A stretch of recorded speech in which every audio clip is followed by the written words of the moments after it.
What's up everyone, it's Dakota and welcome back to another video, and today we're going to be adding another entry into the Why Nobody Plays series, a series where I go over various cards that had a varying amount of success in the modern format, basically like iconic cards as well as like format staples of the modern format, through its time, and obviously for one reason or another, they end up here where they really don't see any play. There seems to have been a lot of confusion in it. It's a lot cleaner to say like why nobody plays instead of just doing the whole thing that I just did right there in the title of the video.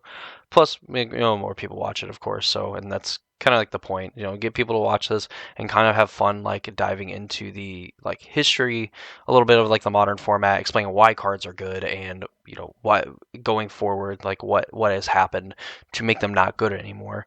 Which is something that in standard formats we don't really get because like cards are usually, if they're really good, they end up staying good for a long time. And modern being a non-rotating format means that these cards are good and they will continue to be good until conditions change to make them not good. And unfortunately, if you end up here, that's what happened. So without further ado, let's go ahead and you've read by the title of the video, you know what's coming.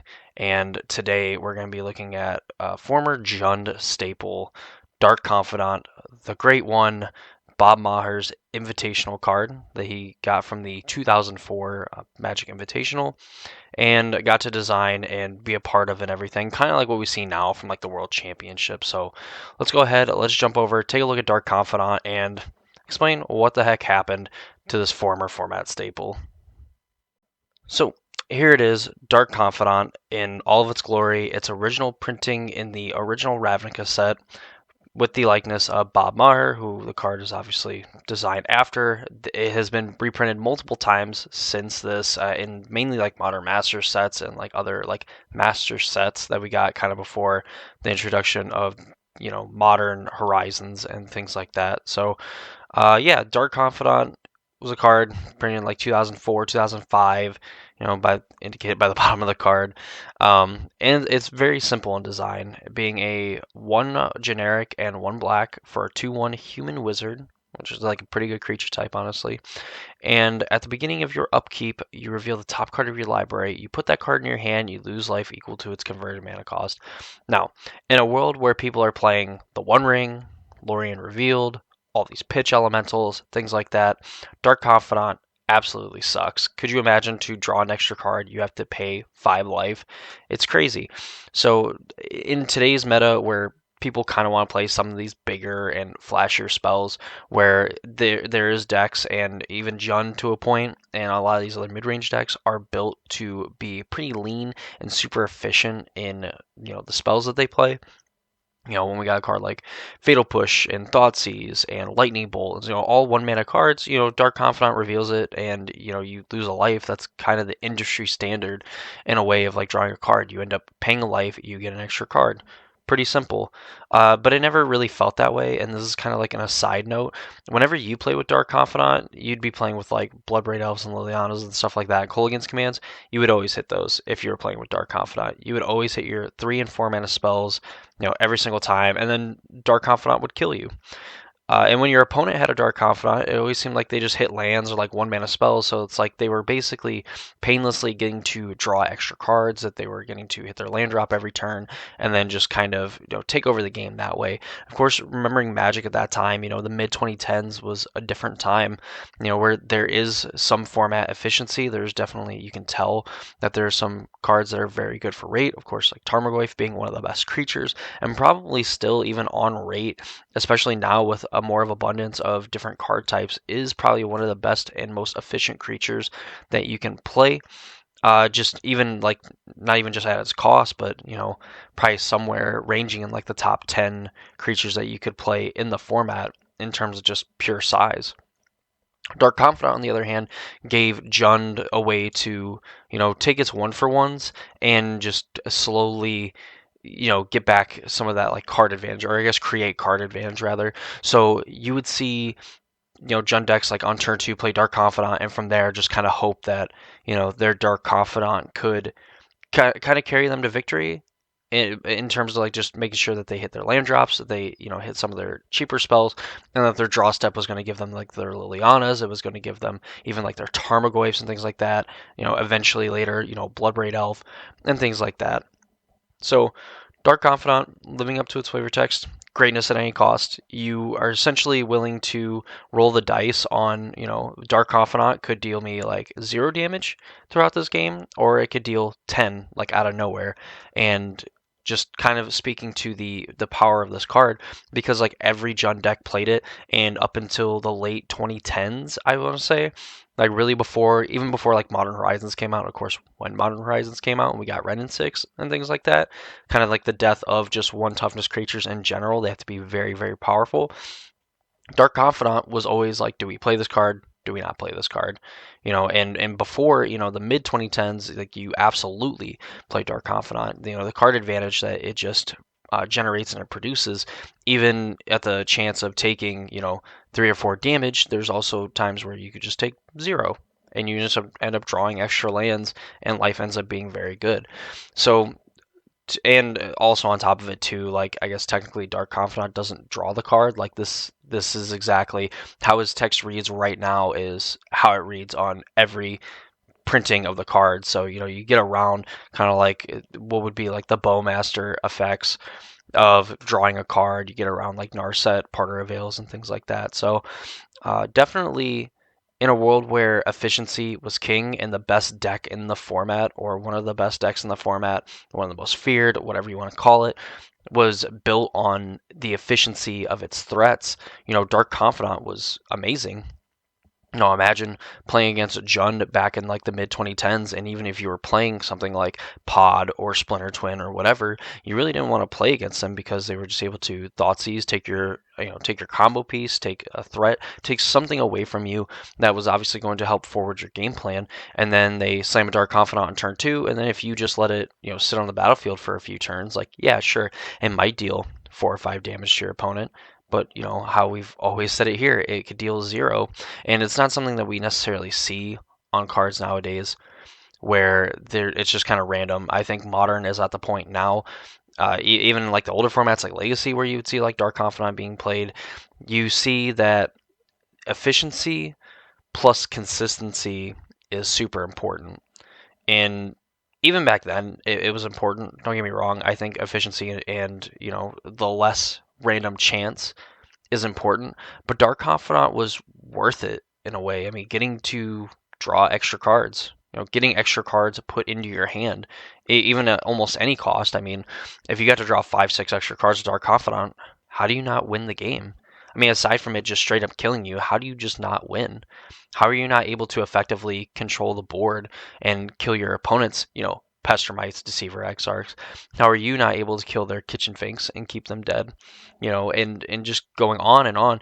How is Storm able to win if you're able to make them discard their hand 2 or 3 times, and then you end up playing, 2, 3 Tarmogoyfs? Or you end up playing Lilianas and putting pressure on their hand, and they can't really keep any relevant cards in their hand. Like given the time, Dark Confidant, well, I wouldn't say was like the reason why Jund was very powerful, because I mean Jund had cards like Thoughtseize, Tarmogoyf, Liliana, arguably one of the best planeswalkers that was legal in Modern at the time, and for a while was thought to be one of the best planeswalkers of the time. There's like 2 planeswalkers you play on turn 3, you play Karn, you play Liliana. Liliana was probably the more consistent turn 3 one, but and rightfully so, was one of the best cards. And even when Liliana got reprinted, or a flip version of Liliana got printed, it saw experimental play in Modern. So but Dark Confidant was kind of like the engine on getting this deck to go. Obviously Jund would operate without Dark Confidant, and it has, obviously, to this point. And even though Jund now is different from what it was 10 years ago, Jund is still decidedly Jund. And Dark Confidant in the old times, in the 2010s into maybe bordering on like the 2020s, Dark Confidant was just this engine. Your opponent had to be able to interact with it. If your opponent wasn't going to interact with the board, then Dark Confidant got to stick around and draw extra cards. And it's really hard against a mid-range deck, if a mid-range deck is able to just keep gassing back up and drawing multiple cards a turn and continuing to put pressure on your hand, you're an aggro deck, like they're able to almost assuredly find ways to kill your creatures and blunt any kind of offense that you can put up. If you're a control deck, I mean, you also kind of get off on getting, one for ones and having one for one exchanges go in your favor. So having a creature that can kind of get underneath some of like the counter spells, and you have to spend mana like on your turn. At the time, like Path to Exile being a big thing. I give the Jund deck another land and get them to double spell even quicker in their super efficient aggro deck. I mean, really, just Dark Confidant facilitated a lot of that, and while being probably one of the least threatening bodies, arguably one of the least threatening bodies in Jund in almost every version of the deck, and even having the same stats as Ragavan, it was something that demanded an answer for just the possibility. Dark Confidant wasn't guaranteed to always find you a land. It wasn't guaranteed to find you a cheap spell. Obviously, we've talked ad nauseum at this point about efficiency. Dark Confidant was just blind. It was random. Like you didn't know what you were going to get, and Dark Confidant still warranted an answer. Still got Path to Exiled, still got Lightning Bolted, Gut Shot, all these, removal spells from back in the day, Fatal Pushes. Like, you had a deck that was playing Tarmogoyf. And again, like, probably still one of the top 10 creatures that you could play in terms of rate. And Dark Confidant was almost held, at least in my opinion, from what I'd seen, like in the same regard as Tarmogoyf, in the way that if you didn't answer the Dark Confidant, you were going to lose the game. Greatness at any cost definitely embodies this card, because you were not playing it, to be scared. You were playing it because you knew your life total is a resource, and you know that even playing in the style of decks that I was playing, like Jund in these mid-range decks, that you were essentially signing up that, like, I'm going to play the long game. I know my life total is going to be a resource. As long as I'm at 1, I'm okay. And of course, you had some like backdoor ways, like you could just kill your own Dark Confidant if you were close to death. If you're worried about dying to it, you could just get rid of it on your own. And I mean, again, at that point, if it's drawing you 5 or 6 cards for 2 mana, even if it costed 15 life, costed 5 life, still pretty good. Sometimes it could really, honestly, just cost you 0. So we've talked about Dark Confidant. I've sung its praises and everything, of course, just how great it is, and given a time where we've seen some great combo decks pass through Modern, and of course mid-range decks like Jund, we've seen from like Abzan a little bit, but mainly Jund being the focus of this card and being the kind of facilitator of stopping the unfair things from happening, and Dark Confidant, making it more likely that those unfair things would happen, uh, unceremoniously falls from grace for a lot of the same reasons that these other cards do. We talked about Bitter Blossom last month, where it's super efficient. It is very powerful what it does, and in a vacuum, it is very powerful for what it does. And then obviously in conjunction with some of the other like tribal synergies and stuff that we see, it can even be more powerful than just on its face. And Dark Confidant, in the same way, is still a very powerful effect. Getting to reveal the top card and put it into your hand, who cares if you lose life? Like obviously we talked about the Furies, the Solitudes, the Lorien reveals, the One Rings, and things like that, where obviously you don't want to take 4 or 5 damage from just drawing an extra card. Like, that's not worth it, even though the format is as efficient as it's ever been. So why isn't Dark Confidant seeing this play if it's efficient and has a very powerful effect? Well, I don't know if it would see significantly more play if it was a 2/2, but I think it would definitely trend in the right direction. Now, as we know, with cards like Fury, cards like Ren and 6, I mean, even people playing, like Lightning Bolt, even though I know it's 3 damage versus like a 2 toughness really wouldn't matter. The removal has gotten to be more efficient. The removal and all the other options that kind of extend into advantage. Like we have Bowmasters, obviously. Could you imagine playing a Dark Confidant on turn two? You're on the draw. Like this is going to be the way that is going to help me get ahead of like my scam opponent, or whatever other like red black deck that you're playing against, or anybody playing Bowmaster, and then they flash in a Bowmaster and they kill your Dark Confidant and they put two bodies in play. And at that point, you're kind of just set back so far. You essentially spent your turn two doing nothing. And unfortunately, Dark Confidant doesn't give you like that instant gratification that like a lot of cards do, where you play them, they get to do their thing, and then there's a condition to which then they get to continue to do their thing. Dark Confidant doesn't allow you to reveal the top card of your library when it enters and then put it to your hand and do its effect. You have to wait until your upkeep, which basically means that your opponent has to have nothing on their end step. They have to draw for their turn and have nothing to do on their main phase before you even get a Dark Confidant trigger. And in a game like Modern, where we have Scam, which virtually ends the game on turn one, you have Yawgmoth, who is slowly creeping up there and could potentially maybe be one of the best decks in the format if anything happens to Scam, or at least like have an obvious path to being one of the best decks to be played in the format. And these decks just absolutely just giving Dark Confidant the business. I mean, unfortunately, Dark Confidant isn't greatness anymore. It was like almost the gold standard of getting to draw extra cards. Drawing extra cards on a body that was fairly aggressive on rate in a world now in 2023 where when your creature ETBs, like it either needs to have a very powerful effect, way more powerful than getting to draw an extra card at the beginning of the upkeep, way more powerful, than I don't know, even like Omnath. I mean, Omnath draws a card when it comes into play, and then it has that wall of text that like I can never be bothered to read until it's actually relevant.